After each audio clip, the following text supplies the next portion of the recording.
Hello മക്കളെ, അപ്പൊ നമ്മുടെ SSLC-കാരുടെ ഒരു സംശയമാണ് ഈ ഓണപരീക്ഷയ്ക്ക് വേണ്ടിയിട്ട് പഠിച്ചു തുടങ്ങാൻ സമയമായോ ഇല്ലയോ എന്നുള്ളതല്ലേ.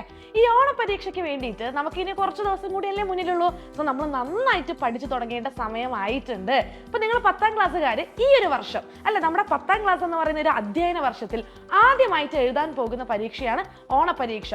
അപ്പൊ ഈ ഓണപരീക്ഷയിൽ നമ്മൾ നല്ല മാർക്ക് തന്നെ സ്കോർ ചെയ്യേണ്ടത് വളരെ നിർബന്ധമാണ്. കാരണം 10ാം ക്ലാസ്സിലെ ചോദ്യ പേപ്പർ എങ്ങനെയാണ് ഉണ്ടാവുന്നത്, എങ്ങനെയാണ് ഉത്തരങ്ങൾ എഴുതേണ്ടത്, എത്രത്തോളം എഫേർട്ട് ഇട്ടിട്ടാണ് നമ്മൾ ഇനി അങ്ങോട്ടേക്ക് പഠിക്കേണ്ടത്, ഈ കാര്യങ്ങളെല്ലാം നമുക്ക് ബോധ്യപ്പെടുന്നത് ഈ ഒരു പരീക്ഷയ്ക്ക് ശേഷമായിരിക്കും. അപ്പൊ നല്ല മഴ കാരണം നിങ്ങൾക്ക് ലീവൊക്കെ കിട്ടിയിട്ടുണ്ടാകും അല്ലെ. ഈ കളക്ടറോട് നമ്മൾ അപേക്ഷിച്ചുകൊണ്ടിരിക്കുകയാണ് ഒരു ദിവസം ലീവ് തരുമോന്ന്. പക്ഷേ ഈ ലീവ് ഇപ്പൊ നിങ്ങൾ ആസ്വദിക്കാനുള്ളതല്ല. അതായത് എന്തായാലും നിങ്ങളെ സ്കൂളിൽ ടീച്ചേഴ്സ് ചാപ്റ്റേഴ്സ് ഒക്കെ കംപ്ലീറ്റ് ചെയ്യും. എന്തായാലും ഒരു ഓണപരീക്ഷയും നടക്കും. അപ്പൊ ഈ ഓണപരീക്ഷയ്ക്ക് വേണ്ടിയിട്ട് നമ്മൾ തന്നെ പഠിക്കണം, നമ്മൾ തന്നെ നല്ല മാർക്ക് വാങ്ങണം. അത് മാത്രമല്ല, നിങ്ങളൊരു കാര്യം കൂടി മനസ്സിൽ ഓർക്കുക, നമ്മൾ അവസാനം ഒരു പരീക്ഷ എഴുതാൻ പോകുന്നുണ്ട്. അതായത് നമ്മുടെ 10ാം ക്ലാസ്സിന്റെ ബോർഡ് എക്സാം. അപ്പൊ ഈ ബോർഡ് എക്സാമിന് നമുക്ക് എന്തായാലും ഈ എല്ലാ ചാപ്റ്റേഴ്സും പഠിക്കണം, നമുക്ക് ഫുൾ A+ വാങ്ങണം അല്ലെ. അതൊരു നിർബന്ധമായിട്ടുള്ള ഒരു കാര്യമാണ്. അപ്പൊ നിങ്ങൾക്ക് ആ സമയത്ത് അധികം ബേർഡൻ ഉണ്ടാവാതിരിക്കാൻ, അതായത് എല്ലാ ചാപ്റ്റേഴ്സും ആ സമയത്ത് വാരിക്കൂട്ടി പഠിക്കുന്നതിനേക്കാൾ എത്രയോ നല്ലത് ഇപ്പോഴേ പഠിച്ചു തുടങ്ങുന്നതാണ്. അപ്പൊ ഓണപരീക്ഷയ്ക്ക് വേണ്ടിയിട്ട് നിങ്ങൾ എല്ലാ സബ്ജക്റ്റിലെയും 2, 3, 4 ചാപ്റ്റേഴ്സ് പഠിക്കും. അപ്പൊ ഈ ചാപ്റ്റേഴ്സ് ഒക്കെ നിങ്ങൾക്ക് എന്താണ് നമ്മുടെ അവസാനത്തെ പരീക്ഷയ്ക്ക് ഈസി ആയിരിക്കും. അപ്പൊ ആ ടൈമിൽ നിങ്ങൾ എന്ത് ചെയ്താൽ മതി, ഈ പഠിച്ചു വെച്ചിരിക്കുന്ന കാര്യങ്ങളൊക്കെ ഒന്ന് റിവൈസ് ചെയ്താൽ മാത്രം മതി. അപ്പൊ നിങ്ങൾക്ക് ഇപ്പോൾ ഓൾറെഡി ഫിസിക്സിലും കെമിസ്ട്രിയിലും മാത്സിലും ഒക്കെ ഏതൊക്കെ ചാപ്റ്റേഴ്സ് ആണ് ഓണപരീക്ഷയ്ക്ക് വരിക എന്നുള്ളത് മനസ്സിലായിട്ടുണ്ടാവല്ലോ. അപ്പൊ ഞാനിന്ന് വന്നിരിക്കുന്നത് നമ്മുടെ ബയോളജിയിൽ ഈ ഓണപരീക്ഷയ്ക്ക് ഏതൊക്കെ ചാപ്റ്റേഴ്സ് ആയിരിക്കും പഠിക്കേണ്ടത് എന്നുള്ളത് പറഞ്ഞു തരാൻ വേണ്ടിയിട്ടാണ്. സോ നമ്മൾ ആദ്യത്തെ 3 ചാപ്റ്റേഴ്സ്, ഒന്നാമത്തെ ചാപ്റ്റർ ആണ് സെൻസേഷൻസ് ആൻഡ് റെസ്പോൺസസ്, അറിയാനും പ്രതികരിക്കാനും. സെക്കൻഡ് ചാപ്റ്റർ ഏതാ, വിൻഡോസ് ഓഫ് നോളജ്, അറിവിന്റെ വാതായനങ്ങൾ. തേർഡ് ചാപ്റ്റർ ആണ് നമ്മുടെ കെമിക്കൽ മെസ്സേജസ് ഫോർ ഹോമിയോസ്റ്റാസിസ് അല്ലെ, സമസ്ഥിതിക്കായുള്ള രാസസന്ദേശങ്ങൾ. ഈ 3 ചാപ്റ്റേഴ്സ് ആണ് നമ്മൾ ഓണപരീക്ഷയ്ക്ക് ബയോളജിയിൽ നിന്ന് വരാൻ പോകുന്നത്. സോ ഈ 3 ചാപ്റ്റേഴ്സും നിങ്ങൾ അടിപൊളിയായിട്ട് പഠിക്കണം.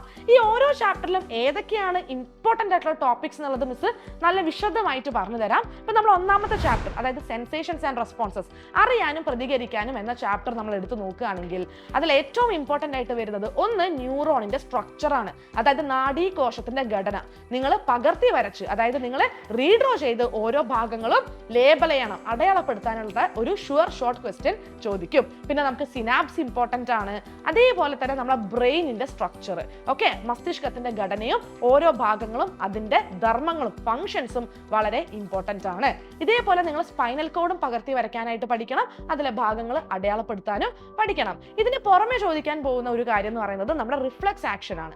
റിഫ്ലെക്സ് ആക്ഷൻ അല്ലെ, റിഫ്ലെക്സ് പ്രവർത്തനങ്ങൾ, ഫ്ലോ ചാർട്ട് ഇമ്പോർട്ടന്റ് ആണ്. അതേപോലെ നമ്മുടെ ഓട്ടോണോമസ് സിസ്റ്റത്തിൽ തന്നെ വരുന്നത്, അതായത് സ്വതന്ത്ര നാഡീ വ്യവസ്ഥയുടെ ഭാഗമായിട്ടുള്ള sympathetic and parasympathetic nervous system, അതിൽ നിന്നും ചോദ്യം ചോദിച്ചു കാണാറുണ്ട്. പിന്നെ ഈ ചാപ്റ്ററിൽ നിന്ന് 2 മാർക്കിന് എല്ലായ്പ്പോഴും ചോദിക്കാറുള്ള ഒരു ചോദ്യമാണ് നമ്മുടെ ഈ ഒരു നെർവസ് സിസ്റ്റത്തിനെ ബാധിക്കുന്ന, അതായത് നാഡീ വ്യവസ്ഥയെ ബാധിക്കുന്ന രോഗങ്ങൾ ഏതൊക്കെയാണ്, കാരണങ്ങളും അതിന്റെ ലക്ഷണങ്ങളും. അപ്പൊ ഇത്രയും കാര്യങ്ങൾ പഠിച്ചാൽ നമ്മളെ ഫസ്റ്റ് ചാപ്റ്റർ കംപ്ലീറ്റ് ആയി ഫസ്റ്റ് ചാപ്റ്ററിൽ നിന്നുള്ള എല്ലാ ചോദ്യങ്ങൾക്കും കൃത്യമായിട്ട് നിങ്ങൾക്ക് ഉത്തരം എഴുതാൻ സാധിക്കും. അടുത്തതാണ് നമ്മളെ രണ്ടാമത്തെ ചാപ്റ്റർ അല്ലെ. ഈ സെക്കൻഡ് ചാപ്റ്ററിൽ നമ്മൾ പഠിക്കുന്നത് നമ്മുടെ ജ്ഞാനേന്ദ്രിയങ്ങളെ കുറിച്ചാണ്, സെൻസ് ഓർഗൻസിനെ കുറിച്ചാണ്. അതുകൊണ്ട് തന്നെ കണ്ണിന്റെ സ്ട്രക്ചർ വളരെ ഇമ്പോർട്ടന്റ് ആണ്. വരയ്ക്കാൻ പഠിക്കുക, ഭാഗങ്ങൾ അടയാളപ്പെടുത്താൻ പഠിക്കുക, ഓരോ ഭാഗങ്ങളുടെയും ഫങ്ഷൻസ് കൃത്യമായി പഠിച്ചു വെച്ചോളുക. പിന്നെ കണ്ണിനെ ബാധിക്കുന്ന കുറെ രോഗങ്ങൾ ടെക്സ്റ്റ് ബുക്കിൽ കൊടുത്തിട്ടുണ്ട്, അതും വളരെ ഇമ്പോർട്ടന്റ് ആണ്. അത് കഴിഞ്ഞാൽ നിങ്ങൾ ചെവിയുടെ ഭാഗങ്ങളാണ് പഠിക്കേണ്ടത്. ഇയറിന്റെ സ്ട്രക്ചർ പഠിക്കണം. ആൻഡ് അതിന്റെ കൂടെ തന്നെ എങ്ങനെയാണ് നമ്മൾ സ്മെല്ല് അല്ലെ, നമ്മളൊരു ഗന്ധം അറിയുന്നത്, അതേപോലെ എങ്ങനെയാണ് ടേസ്റ്റ്, രുചി അറിയുന്നത് എന്നീ കാര്യങ്ങളും കൃത്യമായി പഠിച്ചു വെച്ചോളുക. പിന്നെ ആ ചാപ്റ്റർ തീരുന്ന ഭാഗത്ത് നമുക്ക് മറ്റുള്ള ഓർഗാനിസംസിൽ കാണുന്ന റിസെപ്റ്റേഴ്സ് ഏതൊക്കെയാണെന്ന് കൊടുത്തിട്ടുണ്ട് അല്ലെ, ആ ഗ്രാഹികൾ ഏതൊക്കെയാണെന്ന് കൊടുത്തിട്ടുണ്ട്, അത് നിങ്ങൾ കൃത്യമായി പഠിച്ചു വെച്ചോളുക. അപ്പൊ ഇത്രയും കാര്യങ്ങളാണ് നമ്മുടെ സെക്കൻഡ് ചാപ്റ്ററിൽ നിന്ന് ചോദിക്കാൻ പോകുന്നത്. ഇനി നമ്മളെ തേർഡ് ചാപ്റ്റർ എടുത്ത് നോക്കുകയാണെങ്കിൽ അത്യാവശ്യത്തിന് വലിയ ചാപ്റ്റർ ആണ്. പക്ഷെ ഇതിൽ നമ്മൾ പഠിക്കുന്നത് നമ്മുടെ എൻഡോക്രൈൻ സിസ്റ്റം, അന്തസ്രാവി വ്യവസ്ഥയെ കുറിച്ചാണ് അല്ലെ. ഈ എൻഡോക്രൈൻ സിസ്റ്റത്തിലെ ഏകദേശം 9ഓളം അല്ലെങ്കിൽ ഒരു 10ഓളം എന്ത് നമുക്ക് പഠിക്കാനുണ്ട്? എൻഡോക്രൈൻ ഗ്ലാൻസ്, അന്തസ്രാവി ഗ്രന്ഥികൾ നമുക്ക് പഠിക്കാനുണ്ട് അല്ലേ? ഈ എല്ലാ ഗ്രന്ഥികളും വളരെ ഇമ്പോർട്ടൻ്റ് ആണ്. എല്ലാ ഗ്രന്ഥികളും എല്ലാ എൻഡോക്രൈൻ ഗ്ലാൻസും നിങ്ങൾ പഠിക്കണം. ഓരോ ഗ്ലാൻഡും ഉൽപ്പാദിപ്പിക്കുന്ന ഒന്നിലധികം ഹോർമോൺസ് ഉണ്ടെങ്കിൽ ആ ഹോർമോണുകൾ ഏതൊക്കെയാണെന്നും ആ ഹോർമോൺസിൻ്റെയൊക്കെ ഫങ്ഷൻസും കൃത്യമായി പഠിക്കണം. ഇനി ചില ഹോർമോൺസിൻ്റെ കൂടുതൽ കാരണമോ അല്ലെങ്കിൽ ചില ഹോർമോൺസ് അധികം നമ്മുടെ ശരീരത്തിൽ ഇല്ലാത്തത് കൊണ്ടോ, അതായത് ഹോർമോൺസിന്റെ അളവിൽ വരുന്ന വ്യത്യാസം കാരണം ചില രോഗങ്ങൾ ഉണ്ടാവുന്നുണ്ട് അല്ലേ? ഫോർ എക്സാമ്പിൾ നമ്മൾ ഡയബറ്റിസ്, പ്രമേഹ രോഗത്തിനെ കുറിച്ച് പഠിക്കുന്നുണ്ട്. അതേപോലെ തന്നെ നമ്മൾ ക്രെറ്റിനിസം, മിക്സെഡിമ, ഗോയിറ്റർ ഇങ്ങനെയുള്ള ചില രോഗങ്ങൾ പഠിക്കുന്നുണ്ട്. പിന്നെ ജൈജാൻഡിസം, ആക്രോമെഗാലി, ഡ്വാർഫിസം ഇങ്ങനെയുള്ള കാര്യങ്ങളൊക്കെ നമ്മൾ പഠിക്കുന്നുണ്ട്.